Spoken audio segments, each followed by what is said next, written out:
Olá, sejam bem-vindos e bem-vindas à MF3 Escola de Filosofia. A Revolução Científica. Continuando dentro desta série, desta subsérie, que é a Revolução Científica, hoje neste vídeo eu vou detalhar um pouco mais o que é propriamente então a ciência e por que ela acaba sendo interessante para nós nos dias de hoje, mesmo sendo da filosofia, da área de produção de conhecimento da filosofia. Então existem características, digamos assim, que diferem. Para os historiadores, a Revolução Científica é todo um processo e não algumas coisas pontuais, como às vezes a gente pensa. Quando alguém descobriu que a Terra, na verdade, não era o centro, mas ela que fazia o movimento aí em torno do Sol, por exemplo, em torno de si. Estas foram, sem dúvida, achados importantíssimos, mas, dentre outros, mas existem ainda outros elementos. Neste primeiro processo, é importante sabermos que existiu uma relação muito forte de alguns campos do saber que hoje são tidos muito assim, digamos, totalmente diferente, mas no início estiveram juntos. É a ideia de hermética, essa ideia de que as coisas, por detrás das coisas aparentes, é que existe o seu segredo. Só para a gente lembrar, um filósofo contemporâneo, Pierre Hadot, tem um livro chamado, traduzido aqui para o português, Isis sem véu. E é exatamente um livro de reflexão, de epistemologia, que é uma disciplina filosófico-científica, ou de reflexões da própria ciência contemporânea. Porque, partindo, por exemplo, de uma ideia de um filósofo pré-socrático, de que a natureza ama se esconder, a partir desta afirmação, portanto, nós teríamos uma ideia de que a natureza é hermética, ela nunca se mostra. E aqui, obviamente, teria uma longa discussão. Em seguida, nós teríamos ainda a alquimia, a astrologia e a magia. Então, nesse período de transição, alguns autores, o próprio Giordano Bruno, por exemplo, vai estar nessa fronteira entre uma coisa e outra. E o cientista emerge desse processo como aquele indivíduo que experimenta. E, de certa maneira, esses nomes que eu dei aqui, tinha muito isso. A ideia de uma experimentação, que é muito forte. A ciência moderna, portanto, ela tem essa fronteira com esses grupos e ela tem outros traços. É um saber de caráter público. Então, por exemplo, é diferente dos grupos de magias e dos grupos herméticos. Ela é cooperativa, portanto, há um trabalho público entre indivíduos de ciência. E é progressivo, ou seja, existe a ideia de que nós vamos fazendo experimentos e vamos aperfeiçoando o experimento. Então, em linhas grandemente geral, assim, eu diria que estas são as características da ciência moderna. É claro que isso aqui coloca alguns desafios, por exemplo, e ainda hoje coloca para nós o desafio, quando, por exemplo, nós temos a internet, que permite tornar público muitas informações. Então nós temos duas questões, por exemplo, contemporâneas. Ao tornar público, os meios contemporâneos eletrônicos permitem tornar público facilmente qualquer informação. Eu estou fazendo aqui um vídeo, sou professor de filosofia, tenho formação, etc., em outras áreas também, porém, alguém que não tem essa formação pode chegar aqui também e falar sobre magia. Então existe essa possibilidade de publicarmos o conteúdo. Aí temos dois desafios. Como são mantidos essas pessoas, por exemplo, que publicam esses conhecimentos? Os seus conhecimentos são propriedade delas, é uma propriedade coletiva. Uma empresa, por exemplo, pode tirar proveito de um conhecimento que foi público, né? Então, um conjunto de professores de universidades públicas brasileiras chegam a um conhecimento sobre milho, né? Um tipo de milho, etc. Esses professores são remunerados por um dinheiro que é do Estado, portanto um dinheiro público. No entanto, essa pesquisa sobre o milho vai ser utilizada por uma empresa da iniciativa privada. Então, a ciência precisa ser pública, ser coletiva ou cooperativa e progressiva. E de outro lado, nós temos a ideia de iniciativa privada que explora este conhecimento. Falei de hoje, mas esta foi também a realidade da Revolução Científica, porque nós não podemos deixar de perder de vistas que Veneza, Firenze, Gênova eram cidades extremamente portuárias e comerciais.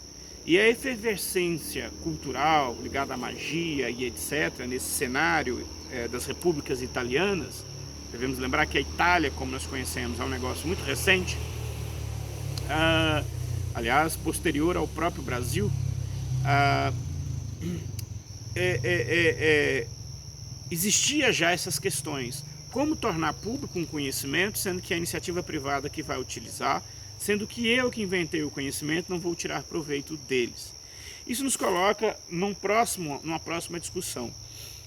A ciência moderna, portanto, tem essas características de pública, cooperativa e aperfeiçoadora. Mas ela tem um outro passo que foi a associação desta postura com questões de ordem técnica.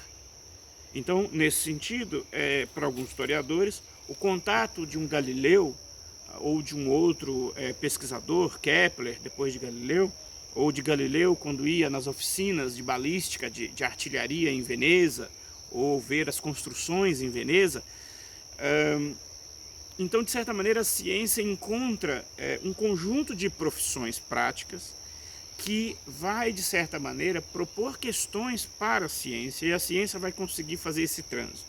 Então, as profissões que essa ciência nascente irá se relacionar ou que irão colocar questões para as ciências, e este é o diferencial, são as seguintes, são chamadas de artesãos superiores. Seriam os navegantes, que é uma atividade extremamente prática, mas ao mesmo tempo de uma necessidade de um conhecimento amplo considerado. Os engenheiros de fortificações, ligado aí à questão militar. Os técnicos das oficinas de artilharia, portanto, a construção de canhão e outros artefatos militares para a guerra.